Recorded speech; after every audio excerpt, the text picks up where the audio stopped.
નમસ્કાર, સીએનબીસી બજારમાં આપનું સ્વાગત છે. Tax planning with Mukesh Patel સાથે ફરી એક વખત આવ્યો છું વિક્રમ પાઠક.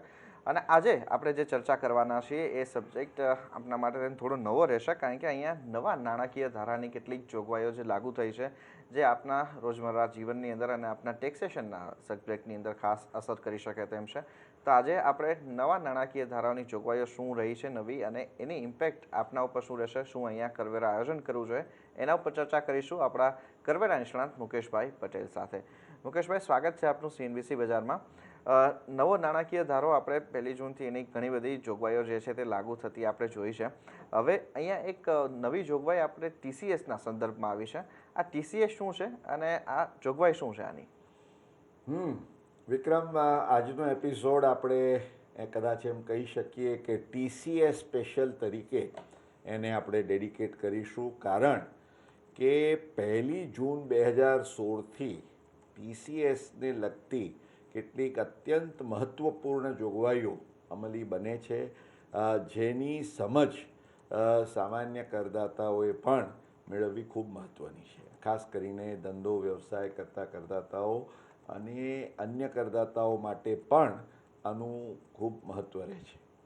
હવે તમે પૂછ્યું એ પ્રમાણે ટીડીએસ વિશે તો આપણે સૌ વધારે પ્રચલિત રીતે માહિતગાર છીએ. ટીડીએસ એટલે આપ જાણો છો દર્શક મિત્રો કે ટેક્સ ડિડક્ટેડ એટ સોર્સ, એટલે કે નિયત પ્રકારની જે ચૂકવણીઓ કરવામાં આવે, જે કોઈને તમે પગાર ચૂકવતા હો, વ્યાજની ચૂકવણી કરતા હો, પ્રોફેશનલ ફી આપો કે કોન્ટ્રાક્ટની ચૂકવણીઓ કરો, તો નિયત નાણાકીય મર્યાદાથી વધારે જ્યારે કોઈ ચૂકવણી કરવામાં આવે તો ચૂકવણી કરનાર જે શખ્સ છે એના દ્વારા જે કપાત કરવામાં આવે એને ટીડીએસ કહેવામાં આવે છે, એટલે ટેક્સ ડિડક્ટેડ એટ સોર્સ. હવે આ જે ટીસીએસ એને આપણે ટેક્સ કલેક્ટેડ એટ સોર્સ, અને આવકવેરાના કાયદામાં કલમ 206C એટલે કલમ 206C હેઠળ આને લગતી જોગવાઈઓ કરવામાં આવી છે. અત્યાર સુધીની જે અગાઉની જોગવાઈઓ હતી એમાં વિશિષ્ટ પ્રકારની જે ખરીદી કરવામાં આવે, તો એવી ખરીદીના સંદર્ભમાં જે વેચનાર વ્યક્તિ હોય કે શખ્સ હોય એના દ્વારા જે ખરીદી કરનાર શખ્સ છે એની પાસેથી એ વધારાનો એક ટેક્સ એટલે TCS tax collected at source વસૂલ કરવામાં આવતો હતો. હવે આ ટીસીએસના સંદર્ભમાં સામાન્ય કરદાતાઓને લાગુ પડે એવી જે કેટલીક મહત્ત્વપૂર્ણ જોગવાઈઓ છે, એક એમ કહી શકાય કે 2 જોગવાઈઓ તો કેટલાક વખતથી એ અમલમાં હતી, પરંતુ તેમ છતાં એનું જે સ્કોપ હતો was limited to only those fields. દાખલા તરીકે આપને ખ્યાલ હશે કે જો તમે સોના ચાંદીની ખરીદી કરવા જાઓ અને રૂપિયા 2 લાખથી વધુ તમે રોકડમાં સોના કે ચાંદીની ખરીદી કરો, તો જ્યારે તમે ખરીદી કરો, દાખલા તરીકે 2 લાખ રૂપિયાની તમે ઉપર એટલે 2.5 લાખની ખરીદી કરો ને એમાં તમે રોકડમાં ચૂકવણી કરો, તો એ 2.5 લાખ ઉપર 1% એટલે કે 2500 રૂપિયા જે વ્યક્તિ તમને કે જે શખ્સ તમને સોના કે ચાંદીનું વેચાણ કરે છે તે તમારી પાસેથી વસૂલ કરે. એટલે કે 2,50,000ની એવી રોકડ ખરીદી માટે તમારે 2,52,500 આપવાના થતા. ઝવેરાત એટલે જ્વેલરીના કેસમાં આ લિમિટ 5 લાખ રૂપિયાની હતી. એટલે 2 લાખ અને 5 લાખથી ઉપરની કિંમતનું જો કોઈ પણ આવું બુલિયન કે જ્વેલરીની ખરીદી રોકડમાં કરવામાં આવે તો એના સંદર્ભમાં ટીસીએસની જોગવાઈઓ અત્યાર સુધી અમલમાં હતી. હવે આ રોકડમાં ખરીદી ઉપરના વ્યવહારો છે એના ઉપર એક અંકુશ મેળવવા માટે, અને આપ સમજી શકો છો કે સરકારનું એવું દૃઢપણે માનવું છે કે જે કાળા નાણાંના વ્યવહારો થાય છે એ મોટે ભાગે રોકડના વ્યવહારો હોય છે, એટલે એવા રોકડના વ્યવહારોને એ લોકો ટ્રેક કરી શકે એ હેતુસર આ ટીસીએસની જોગવાઈનો વ્યાપ વિસ્તારીને 1 જૂન 2016થી એક એવી નવી જોગવાઈ કરવામાં આવી છે, રાધર બે નવી જોગવાઈઓ કરવામાં આવી છે. સૌ પ્રથમ તો એમણે એમ કહ્યું કે ₹10,00,000થી વધુ કિંમતની મોટર કાર એની ખરીદી કરવામાં આવે તો એના સંદર્ભમાં 1% TCSની કપાત કરવામાં આવશે, એટલે વસૂલાત કરવામાં આવશે. એટલે દાખલા તરીકે તમે આજે ગાડી ખરીદવા, અને દર્શક મિત્રો ખાસ ખ્યાલમાં રાખશો કે આ જે બુલિયન કે જ્વેલરી કે પછીની જે જોગવાઈ છે એમાં રોકડના નાણાંની વાત છે, પરંતુ મોટરકારના સંદર્ભમાં સરકારનો અભિગમ એ છે કે ભાઈ ભારતની અંદર જેટલી લક્ઝરી સેગમેન્ટની મોટરકાર્સ ફરે છે ને માટે એમણે 10 લાખ રૂપિયાની લિમિટ રાખી છે. એટલે 10 લાખથી ઓછા મૂલ્યની જો મોટરકાર હોય અને એ ચેકથી પણ ખરીદવામાં આવે તો એનામાં કોઈ વાંધો આવે નહીં. પરંતુ જો 10 લાખ રૂપિયાથી વધુ કિંમતની મોટરકારની ખરીદી કરવામાં આવે તો એના સંદર્ભમાં આ 1% TCS, એટલે દાખલા તરીકે તમે એક મોટરકાર ખરીદો છો જેની કિંમત 15 લાખ રૂપિયા છે, તો હવે જે મોટરકાર વેચનાર છે તે તમારી પાસેથી 15 લાખ એ મોટરકારની કિંમતના અને વધારાનો 1% 15,000 રૂપિયા એ TCS સ્વરૂપે વસૂલ કરશે. અને આ 15,000 રૂપિયા એ કોઈ પેલા એક્સાઇઝ કે સેલ્સ ટેક્સની માફક તમારે વધારાના આપી નથી દેવાના, એ વસૂલાત કરાશે, પરંતુ એમાં તમારો પાન નંબર સાથે ટાંકવામાં આવશે. તમારું જે 26ASનું ફોર્મ છે, કારણ કે જ્યારે સરકારી તિજોરીમાં એ ભરવામાં આવે પછી you will be able to C on your form 26AS કે આ રકમ તમારા ખાતે જમા બોલે છે, અને એનું રિફંડ તમે મેળવી શકશો.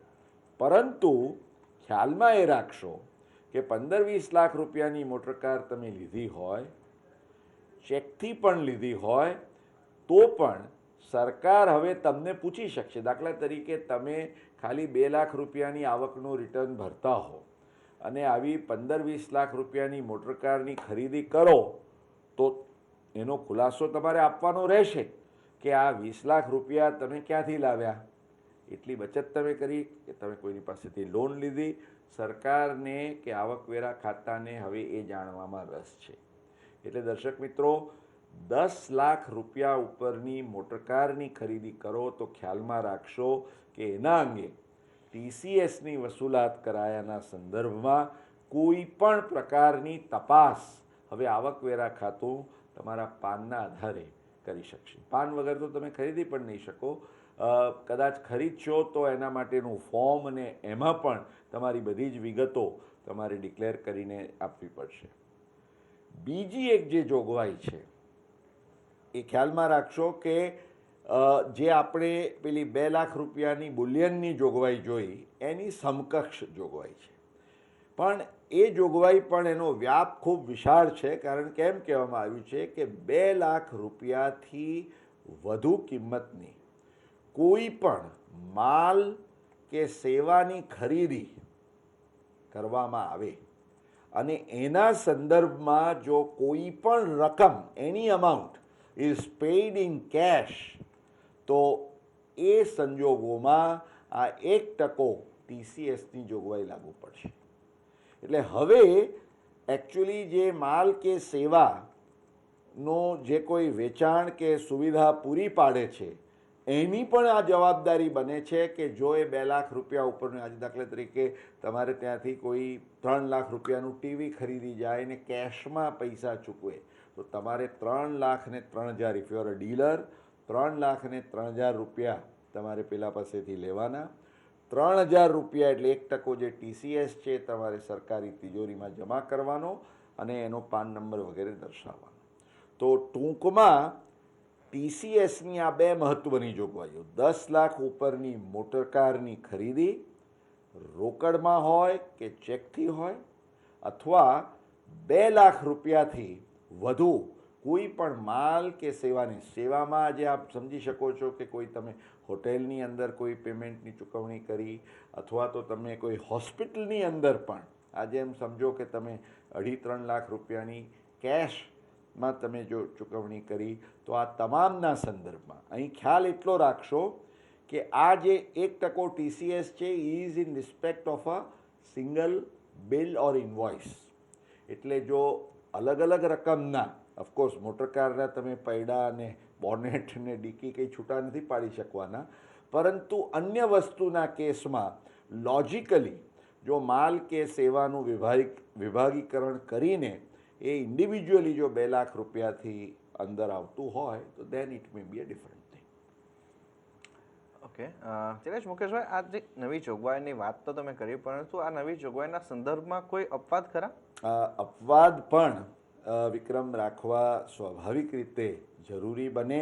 એક તો ખાસ કરીને આપ જાણો છો કે કોઈ પણ તમે સુવિધાઓ પૂરી પાડી હોય, સેવાઓ પૂરી પાડી હોય, તો એના સંદર્ભમાં ઘણીવાર TDSની કપાત કરવામાં આવે છે.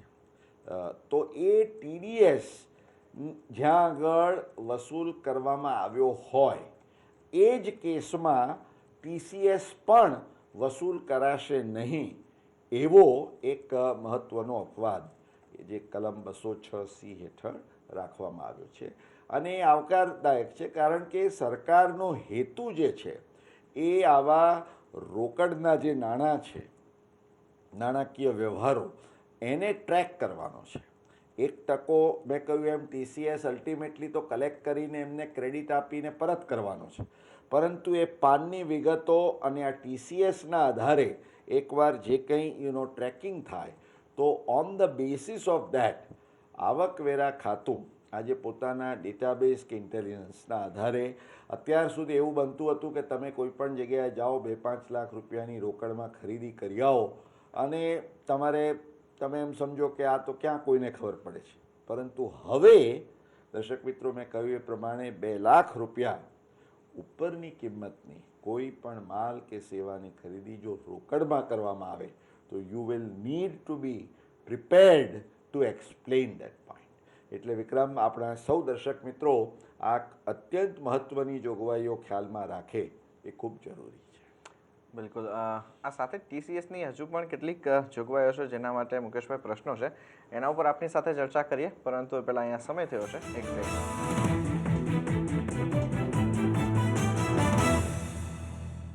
Welcome back. આપ જોઈ રહ્યા છો tax planning with Mukesh Patel. મુકેશભાઈ, બ્રેક પર જતાં પહેલાં આપણે TCSના સંદર્ભમાં કેટલાક અપવાદોની વાત કરી હતી. અહીંયા એક અપવાદ આપે કયો, બીજો અહીંયા શું મહત્વનો અપવાદ રહેશે? ખાસ કરીને વિક્રમ, જે મોટરકારના સંદર્ભમાં જે 1 જૂનથી નવી જોગવાઈઓ આવી અમલમાં, એના સંદર્ભમાં કેટલાક મહત્ત્વના મુદ્દાઓ ઉપર રજૂઆત થતી રહેતી હતી. માટે હજી હમણાં જ 2 દિવસ પહેલાં 8મી જૂન 2016ના રોજ સીધા કરવેરા માટેના મધ્યસ્થ બોર્ડ, એટલે જેને અમે CBDT કહીએ છીએ, central board of direct taxes, એના દ્વારા એક મહત્ત્વનો સર્ક્યુલર બહાર પાડવામાં આવ્યો, circular number 22. That is in the form of a question answers, જેને આપણે FAQs કહીએ, ફ્રિકવન્ટલી આસ્ક ક્વેશ્ચન્સ. અને આ મોટર કારને લગતી જે જોગવાઈઓ છે એના સંદર્ભમાં કેટલાક મહત્ત્વના પ્રશ્નો જે બોર્ડ સમક્ષ રજૂઆત માટે મૂકવામાં આવ્યા હતા એ અંગે એમણે ખુલાસા કર્યા છે. એટલે એમાંથી આપણને 1-2 બીજા મહત્ત્વના અપવાદ મળી રહેશે. એક જોગવાઈ તો એ કરવામાં આવી છે, સ્પષ્ટતા, કે આ TCS ની આખી જે કાર્યવાહી છે તમે સમજી શકો, કારણ કે કોઈ એમ વિચાર કરે કે ભાઈ કાલે ઉઠીને આજે સરકાર દ્વારા કોઈ ખરીદી કરવામાં આવે મોટરકારની, તો 10 લાખ ઉપરની મોટરકાર હોય, સરકાર તો ચેકથી પેમેન્ટ કરે, પણ એમાં સરકારે પણ શું TCS જમા કરવાનું?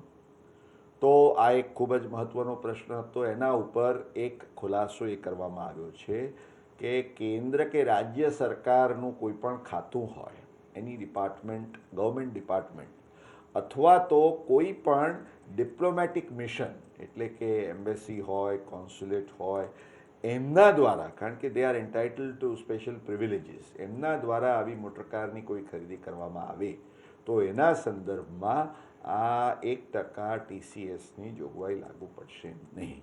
એ સ્પષ્ટતા એક તો મહત્ત્વની છે, તે કરવામાં આવી છે. આ ઉપરાંત એક બીજો પ્રશ્ન એ પણ થાય કે આજે મોટરકારનો જે ડીલર હોય, આજે દાખલા તરીકે પોતે મોટરકાર લેવાનો વેચવાનો જે ધંધો કરે છે ડીલર કે ડિસ્ટ્રીબ્યુટર, તો એના જે મેઇન કંપની છે એટલે કે જે મેન્યુફેક્ચરર છે, એ મેન્યુફેક્ચરર પાસેથી ડીલર કે ડિસ્ટ્રીબ્યુટર દ્વારા ખરીદી કરવામાં આવે. હવે આજે દાખલા તરીકે કોઈએ 100 ટોયોટાની ખરીદી કરી તો એની તો કેટલી બધી મોટી કિંમત થાય. એટલે શું એ ટોયોટા ખરીદ કરનાર જે શખ્સ છે કે કંપની હોય, ભાગીદારી હોય, એની પાસેથી પણ જે ટોયોટા મેન્યુફેક્ચરર છે એણે 1% TCS વસૂલ કરવાનો. જો આ થાય તો તમે સમજી શકો છો ધંધાની અંદર ખૂબ મુશ્કેલી પડે. એટલે જે ઓટોમોબાઈલ મેન્યુફેક્ચરર્સ અને ડીલર્સ ડિસ્ટ્રીબ્યુટર્સ તરફથી બોર્ડ સમક્ષ એવી રજૂઆત કરવામાં આવી કે ભાઈ આ તમારો જે આખો આશય કે હેતુ છે આ જોગવાઈ પાછળનો, એમાં અમે તો અમારો ધંધો કરીએ છીએ, અમારા રિટર્ન્સ ભરીએ છીએ, એમાં આ બધા જ વ્યવહારો ડિક્લેર થાય છે, માટે we should be exempted from this. તો આ સર્ક્યુલર હેઠળ એ પણ સ્પષ્ટતા કરવામાં આવી છે કે આવા કોઈ પણ મેન્યુફેક્ચરર દ્વારા જો ડીલર કે ડિસ્ટ્રીબ્યુટરને, પછી એ ઇંગ્લેન્ડ સેલ્સ હોય એટલે કે ભારતમાં વેચાણ હોય અથવા તો ઇવન એક્સપોર્ટ હોય, તો એ તમામ કેસોની અંદર સ્વાભાવિક રીતે એમને આ એક્ઝમ્પશનનો લાભ મળી રહેશે. એટલે એ કેસમાં TCSની વસૂલાત કરવાની રહેશે નહીં. એટલે બીજા શબ્દોમાં કહીએ તો જે રિટેલ સેલ્સ છે, એટલે ડીલર કે ડિસ્ટ્રીબ્યુટર પોતે કોઈ પણ શખ્સને જે છૂટક કરે, સિવાય કે પેલા 2 અપવાદો મેં કહ્યું, સરકારી ખાતું હોય કે ડિપ્લોમેટિક મિશન હોય, એને બાદ કરતા. તો આ એક જે જોગવાઈ છે એ આપણે ખ્યાલમાં રાખવાની છે. આ ઉપરાંત આ કલમ હેઠળ પણ એવી જોગવાઈ કરવામાં આવી છે કે સરકાર દ્વારા સમયે જાહેર કરવામાં આવે એવા કોઈ કેટેગરી ઓફ પીપલ કે પર્સન્સને આ TCSમાંથી મુક્તિ આપવામાં આવશે. સરકારનો કદાચ આશય એ પણ હોય કે ભાઈ અમુક પ્રકાર કે જેની પાસે આજે પાન છે જ નહીં, કે જે લોકો માત્ર ખેતીની આવક ધરાવે છે એવા ખેડૂતો હોય, કે જેને કોઈ કરપાત્ર આવક પણ ન હોય, તો એવા કેસમાં હજુ કોઈ નોટિફિકેશન આવ્યું નથી, પરંતુ એમને જો લાભ આપવો હોય તો આ પ્રકારનો લાભ આ 206Cની જોગવાઈઓમાંથી એમને આપી શકાય. એ પ્રકારની આ જોગવાઈ કરવામાં આવી છે. ઓકે, સાથે અહીંયા TCS ક્યારે અને કેટલી રકમનો કરવો જોઈએ એ સંદર્ભમાં મુકેશભાઈ શું છે વધુ વિગતો? હવે આપણે વિક્રમ મેં અગાઉ ઉલ્લેખ કર્યો કે આ TCSની એટલે ટેક્સ કલેક્ટેડ એટ સોર્સની જે જવાબદારી છે એ તો આજે મોટરકાર વેચનાર હોય કે જે માલ કે સેવા નું વેચાણ કરનાર કે સુવિધા આપનાર હોય એ શખ્સ દ્વારા કરવામાં આવતું હોય છે.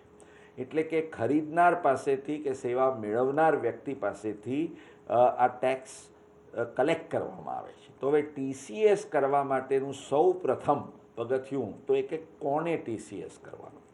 તો તમામ શખ્સોને TCS, અને એમાં પણ ઇવન સરકાર હોય તો સરકારને પણ TCS તો કરવાનો. TCS કરાવવામાંથી સરકારને મુક્તિ છે, પણ TCS સરકારે કરવો પડે.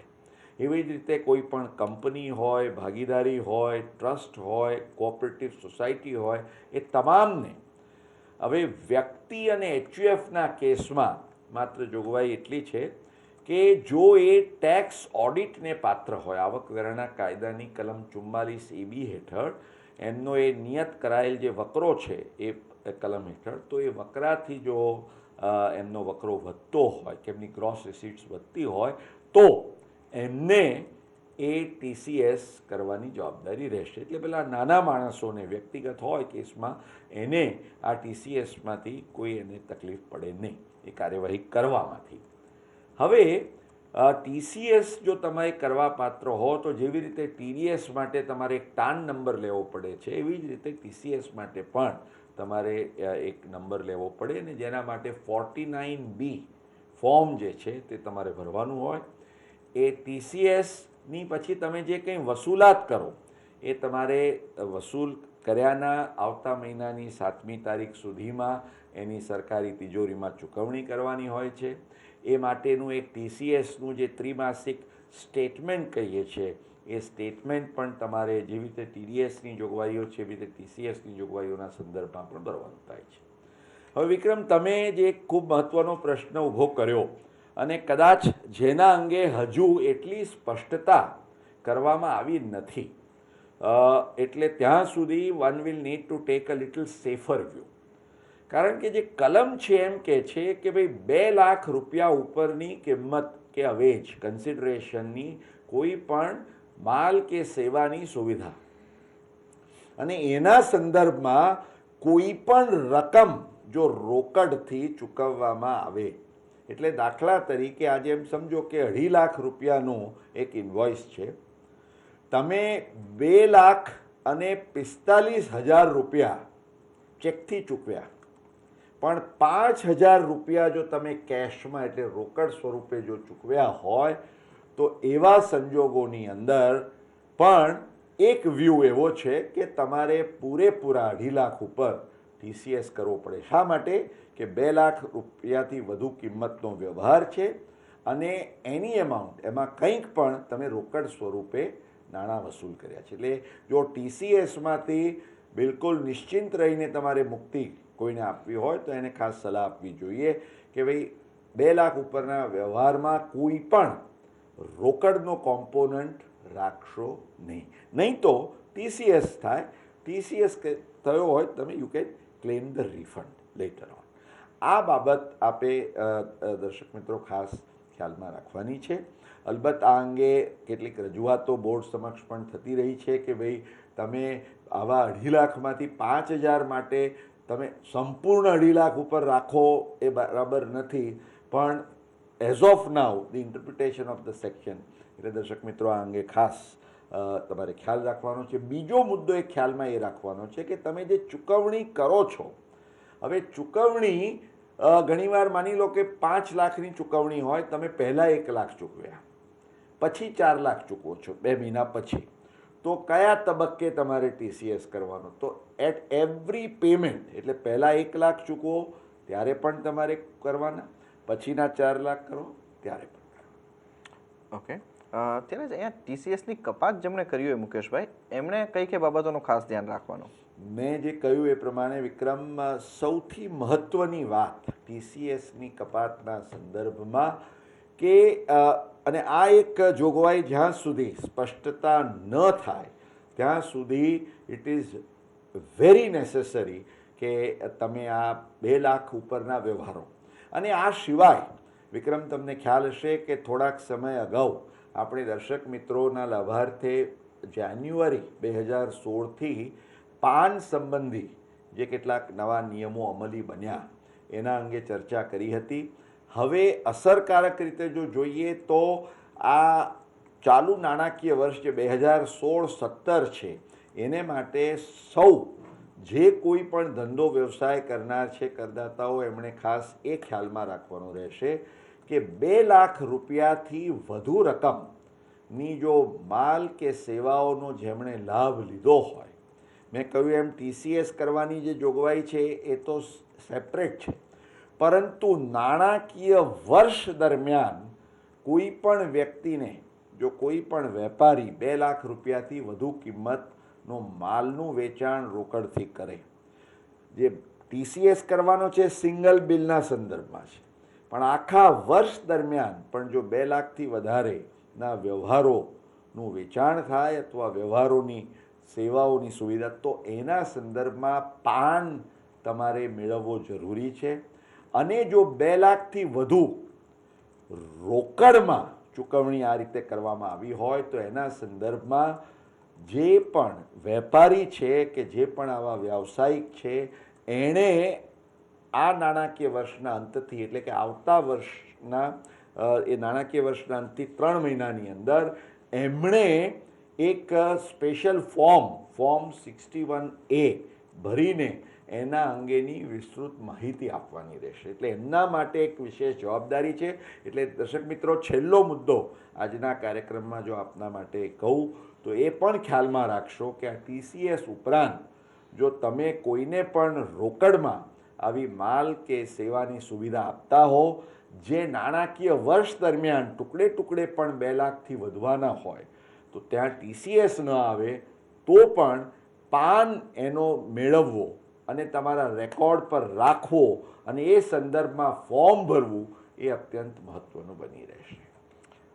ઓકે, તો આ નવા નાણાકીય ધારાની આપણે જે અત્યારે ખાસ મહત્વની TCSની જોગવાઈ કે જેમાં આપ હવે ગમે ત્યારે ખરીદી કરવા જતા હોય અથવા તો તમે પોતે ધંધો વ્યવસાય કરો છો તો આ જોગવાઈઓ ખાસ ધ્યાનમાં રાખવાની રહેશે.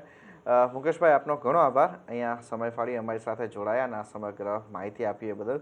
અને ત્યારે જ ટેક્સ પ્લાનિંગ વિથ મુકેશ પટેલમાં આ સપ્તાહે બસ આટલું જ. આગામી સપ્તાહે એક નવા વિષય સાથે ફરી આવીશું. ત્યાં સુધી આપ જોતા રહો CNBC બજાર.